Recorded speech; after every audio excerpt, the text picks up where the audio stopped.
This is Good Taste, Brekky, with Chloe and Ellerina this morning. Now, with a history spanning almost 40 years, gold and platinum albums, and a string of hit singles, including the worldwide smash hit Funky Town, Pseudo Echo has, been in my childhood. It's certainly a band that I feel very fondly about, and we are very much joined by Brian Canham from Pseudo Echo this morning. Good morning. Good morning, Brian. Good morning. Good morning, ladies.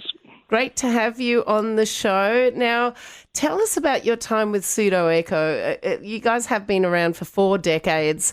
What got the band together? It was something that I started probably from high school. One of the guys that was original member with me back then, we formed it, and we didn't get that name until the 80s, maybe 82, something like that. But it was the same essence of the band. And, it was just 2 friends, and then we just recruited some others along the way, and it just kept evolving. Now, I'm going to make you think here a little bit, Brian, because you have been around, like Chloe said, for like 4 decades. But I want to know, because you guys have made so many people so happy with your music, but I want to know what your most memorable time has been in those 4 decades. What's been the thing that has made you go, this is the best day of my life the most? Well, there are many, I guess. Probably, and I guess we're talking about our career here.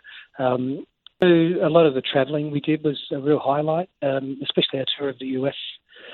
We did a really extensive tour in the US, and it was real rock and roll style with a big entourage and big tour buses, and Nice.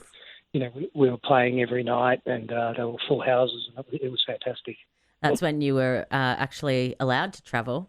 And people could dance. Right. Yeah. Golden memories now. How has COVID affected you as an individual, a family man, and the rest of the band? Yeah, well, it's been hard with the band because I've hardly seen them. We just speak every now and then, and I was at least able to do the recording on my own and go about that. So at least that was one thing that kept us focused. But it's been hard. Yeah, we're free spirits. We travel all the time, and we don't like to be shackled. So it's been really hard, and I know it's been hard on everybody, and many people in less fortunate positions too. So it's something we really feel strongly about is getting back our freedom. Yeah. Yeah, definitely. Now, I had a listen to your new song, and I actually really love it. It is a banger. But do you know what, though? Like, I play drums, and that's about me, done. That's as much as my musical experience goes. But I can't fathom how you put all that electronic stuff together. How hard is that, and how much time does that take? There's a skill to do it, of course, but it's something I've been doing most of my life. So it's just a way to get there for me.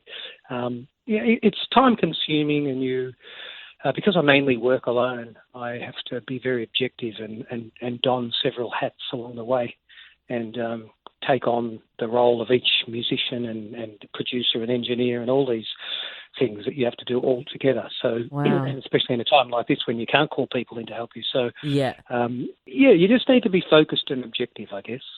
And, obviously you, as you said, you've been doing electronic music for a long time because you guys were pretty much in that forefront of electronic music in the 80s. Do you get sick of playing Funky Town? I mean, it's still so good, though. People are like, play that one. Play and you're like, Funky no, Town. We've got a new one. You know what? I never tire of playing it. I love playing it. The whole band does. We when you play a song and you get an incredible reaction, it's a good feeling. It's not like they're going, oh, not that one again. Yeah. It brings the house down. So we always save it for the finale, and it's always a highlight of our shows. So no, we never tire from it. You've actually been involved with some movies over your time as well. Do you want to talk us through some of them? As in far as scoring the sound? Yeah. Yeah, I did a small independent film called Charlie Bonham, but it's produced with a very European sort of production, very Australiana in content. And it's just a kind of a dark left-of-centre comedy. and it was something that I wanted to try out and get into. I've always been fascinated, and it's been I've had it all my life, wanted to do it. So I took on this job, and it was incredible. It really was an incredible experience. We're newcomers to filmmaking, so that was a bit different than a newcomer to music. But so we were helping each other in that way. But I learned so much about filmmaking in that process, and when you watch a film over 1,000 times, you certainly know how to find which bits are good and which bits are not good, and it was incredibly enlightening just from that alone. How fun. Well, do you know what? You've got your new single that's out, All of the Above. Tell us about that, how it came about, and just give us a bit of an overview on that song. Well, it was just the lead track that we released from the album. We figured we need one to sort of make a video clip to start the ball rolling. And this track had started life some time back. It's very personal to me. It was from a personal experience. It deals with a very dark subject, believe it or not, even though the song sounds cheery. I lost a young family friend some years back to suicide. And I was also going through an incredibly dark stage of my own life. It was prior to my current happy life with my new wife, Raquel, who's my manager. Aww. And I was in a very dark place, and I realised when I wrote this song, I was actually writing it to myself. And it probably saved me. At least I had the sense to reach out and talk to those kind of helplines and things, and that was important. And it made me realise how much importance there is on recognising people around you and just seeing if they're okay, asking them how their day was, and keeping an eye on close people, not just thinking everything's rosy. That could not be better with it being Mental Health Month at the moment as well.